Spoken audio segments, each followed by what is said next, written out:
దేవుని ద్వారా నియమించబడ్డవాడు, దేవుని ద్వారా కలుగు చేయబడ్డవాడు, దేవుని ఆరాధించడానికి పుట్టినటువంటి వీరిలో ఒక పుండు పుట్టింది. ఏమిటా పుండు అంటే దేవుని స్థానాన్ని వీడే తీసుకోవాలని, దేవునిలాగా ఇతగాడు ఆరాధించబడాలని.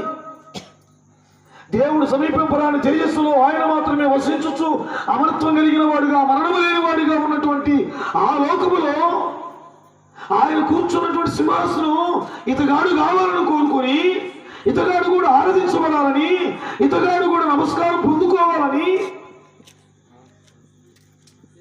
ఆలోచన చేశాడు.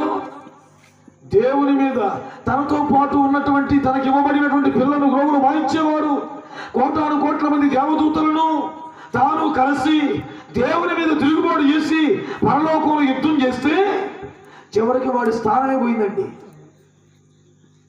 దేవుని పక్షాన మిఖాయేలు వచ్చాడు. ఇప్పుడు ఈ లూసిఫర్ అనబడుతున్నటువంటి వాడు, వాడికి ఉన్నటువంటి దూతలన్నీ కలిసి వీరితో మిఖాయేలు యుద్ధం చేస్తే వాడి తోక ఆకాశ నక్షత్రములలో 3వ భాగాన్ని ఏడవగా, అంటే 30 వంతు దేవదూతలను పరలోకంలో నుండి పడుతున్నాయి బట్టి వీడి మాట విని చనిపోయినాయి ఆ దేవదూతలు. ఈ అపవాది అనబడుతున్న వాడు, లూసిఫర్ అనబడుతున్న వాడి మాట విని 30 వంతు దేవదూతలు పడిపోయి. మరి ఇంతకీ ఈ పడిపోయినటువంటి వాడు లోకాలను ఏ రాజుగా, భూలోక రాజ్యాలను, వాటి మహిమలను, సమస్తాన్ని కూడా ఎలా స్వాధీనపరుచుకున్నాడు? ఇంతకీ పడిపోయినాడు.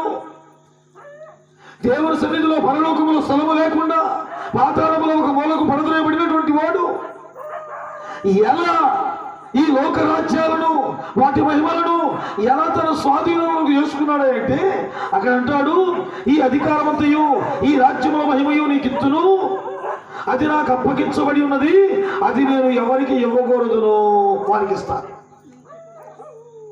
దేవునికి స్తోత్రం. వాడు వాస్తవానికి పరలోకంలో నుండి దేవుని అత్యున్నత సింహాసనాన్ని కోరుకున్నాడు. దేవుని సింహాసనం ఎట్లా ఉంది? అత్యున్నతమైన దేవుని సింహాసనం, చాలా ఉన్నతంగా, చాలా ఎత్తుగా ఉంటుంది ఆయన సింహాసనం. చివరికి ఆ సింహాసనాన్ని కోరుకొని అది దక్కక పడిపోయినటువంటి వీడు ఇప్పుడు వానికి ఉన్నటువంటి ఆశ చావలా. ఇప్పుడు కూడా వాడు ఎక్కడెక్కడ ఉంటుండో తెలుసా? వాడు పడిపోయినాడైనా, చెడగొట్టేవాడైనా, దొంగిలించేవాడైనా, హత్య చేసేవాడైనా, నాశన పాత్రుడైనా వాడు ఇప్పుడు ఎక్కడ ఉంటుండో తెలుసా? పడిపోయినా కానీ ఏం కోరుకుంటున్నాడు? ఎక్కడెక్కడ కూర్చుంటున్నాడు? ఎక్కడున్నాడు? దేవుడి పేరు చెప్పుకుని శబరిమల కొండ మీద కూర్చుంటున్నాడు. దేవుడి పేరు, దేవత పేరు చెప్పుకొని విజయవాడ కట్టెక్కి కూర్చుంటున్నాడు. దేవుడి పేరు చెప్పుకుని తిరుపతిలో 7 కొండ మీద కూర్చున్నాడు. పోయి అక్కడ వాడి ఉద్దేశం ఏది? మొదట్లో అత్యున్నత సింహాసనం దేవున్నది, ఆ సింహాసనం కావాలని కోరుకుంటే అది దొరకలా.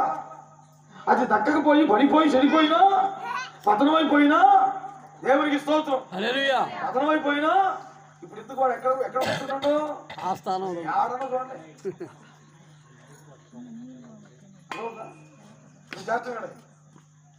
వాడు పడిపోయినా కానీ ఎక్కడెక్కడ ఉంటాడు? ఎక్కడో ఉన్నతమైనటువంటి ప్లేసులు కోరుకుంటున్నాడు. అలాంటి వాడు, అలా పడిపోయినటువంటి వాడు ఏమైందో తెలుసా? దేవునికి స్తోత్రం. ఇప్పుడు ఈ లోకరాజ్యాలన్నీ కూడా, వాటి మహిమంతా కూడా ఇప్పుడు ఎవరి చేతిలోకి వచ్చిందట? అపవాది చేతులోనికి. ఎలా వచ్చిందిరా నీకు ఇదంతా కూడాని వాడిని అడిగితే ఎత్తగానే ఉంటాడు, అది నాకు అప్పగించబడి ఉన్నది. దేవునికి స్తోత్రం.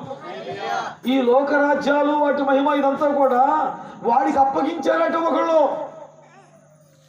నిజానికి ఈ లోకరాజ్యాల యొక్క ఈ అధికారం అంతా కూడా, ఈ రాజ్యాల మహిమంతా కూడా దేవుడు ఎవరికి ఇచ్చాడో తెలుసా? 8వ కీర్తన త్వరగా తీయండి. కీర్తనల గ్రంథం 8వ కీర్తన 4